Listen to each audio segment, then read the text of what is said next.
Materi selanjutnya adalah struktur dan fungsi hewan 2. Proses perkembangan embrio. Embrio adalah organisme sel yang hidup pada awal masa pertumbuhan yang tidak bisa bertahan hidup sendiri.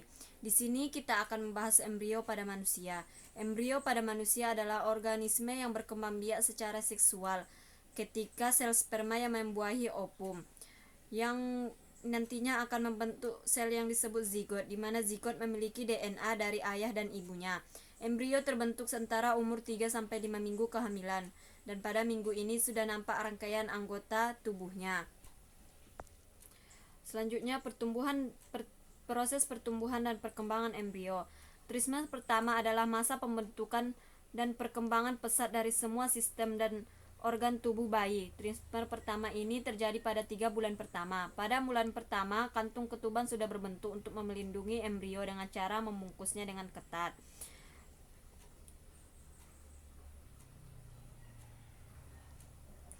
Perkembangan janin pada trimester kedua. Memasuki trimester kedua, Anda sudah mulai dapat mendengar detak jantung janin saat pemeriksaan kehamilan.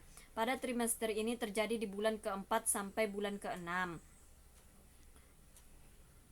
Selanjutnya, perkembangan janin pada trimester ketiga. Saat memasuki kehamilan trimester ketiga, si ibu biasanya tidak sabar ingin melihat wajah bayinya.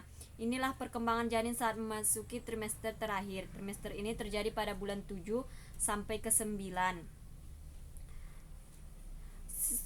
Selanjutnya yaitu sistem saraf. Sistem saraf manusia adalah suatu jalinan-jalinan saraf yang kompleks, sangat khusus dan saling berhubungan satu dengan yang lain.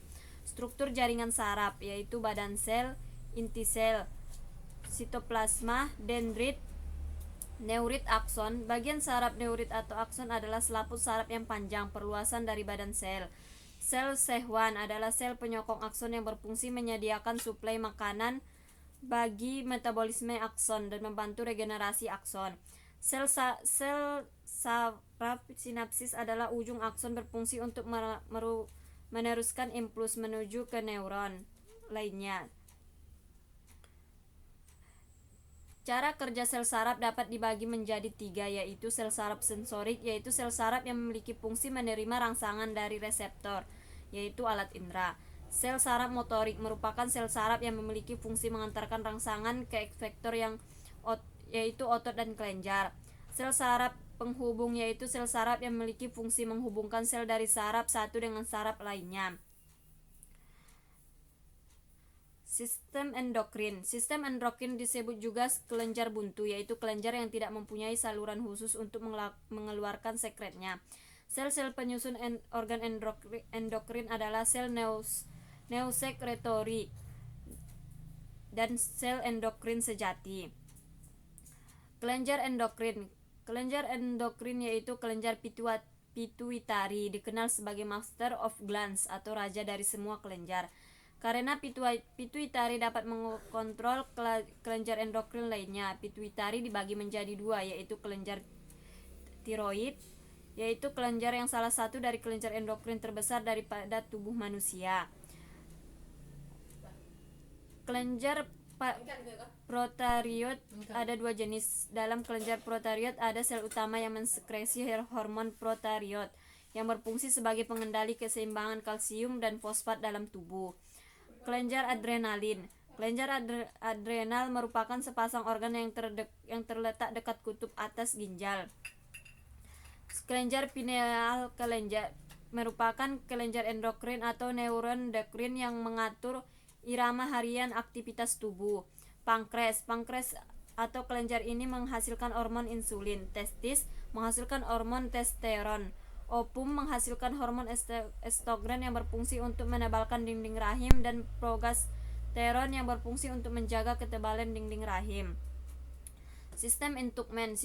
Sistem intukmen adalah sebuah sistem yang dari organ yang membedakan, melindungi, memisahkan, serta menginformasikan terhadap lingkungan. Fungsi intukmen adalah sebagai pelindung, sebagai pengatur suhu, menjaga keseimbangan air, sebagai penerima sinyal masuk, sebagai pengirim sinyal masuk, memproduksi zat penting. Sistem rangka otot. Rangka adalah rangkaian tulang yang saling berhubungan secara teratur dan memberi bentuk tubuh pada manusia dan hewan. Otot adalah jaringan dalam tubuh manusia dan hewan yang berfungsi sebagai alat gerak yang menggerakkan tulang. Otot memiliki 3 kemampuan khusus, yaitu kontrabilitas, eksibilitas, dan elastisitas.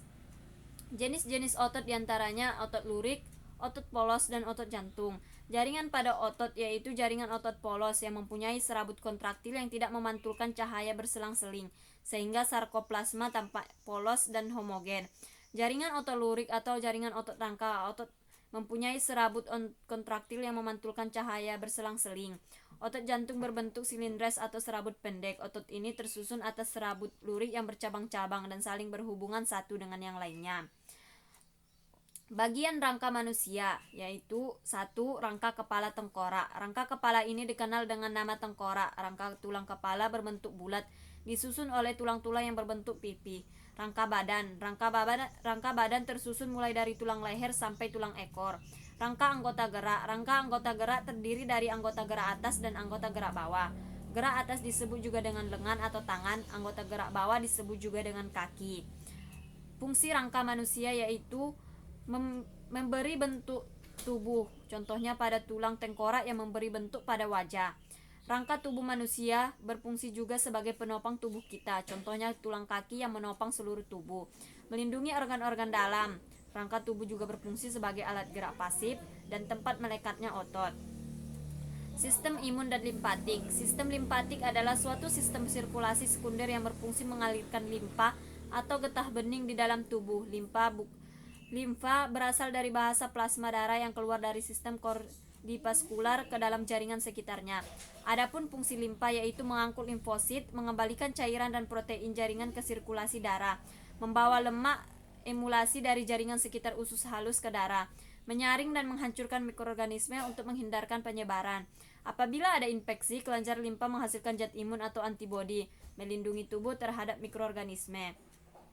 Kajian Islam tentang manusia dan hewan. Surah Al-Musalah ayat 20-22. Alat yang artinya, bukankah kami menciptakanmu dari air yang hina, kemudian kami letakkan di dalam tempat yang kokoh atau rahim sampai waktu yang ditentukan, lalu kami tentukan bentuknya, maka kamilah sebaik-baik yang menentukan.